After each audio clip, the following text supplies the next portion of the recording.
My name is Benjamin Lozano, and a 747 airplane brought me here. Okay. Let us imagine, what do we actually want our world to become? Not as it presently is, and as it is becoming with finance on blockchain.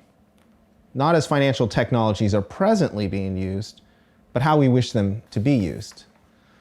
Let's imagine that the world is now 2020. The capital has been distributed. Capital is a peer-to-peer relation. That there are no banks, or at least as we presently understand banks to exist today. Let us imagine that finance has increasingly become free to create new kinds of social relations. What would this look like? What should this look like? What if you and I commanded the forces of finance? What would this mean?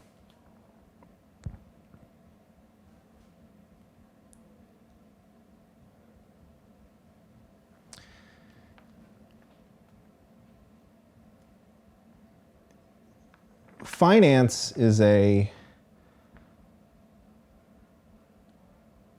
space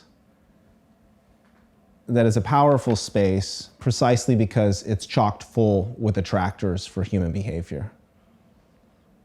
But financial technologies are powerful because they're fungible, they're plastic, they're mutable, they're subject to the operational demands of their users. And I think one of the wagers for Robinhood is to understand, to have understood that we can get these financial technologies to do whatever we want them to do, for whatever purpose, to arrange the attractors of our behavior. It's just that the limits are our own imagination. And so I think it's very important that we prepare our future world with our imagination today of what we want our world to look like.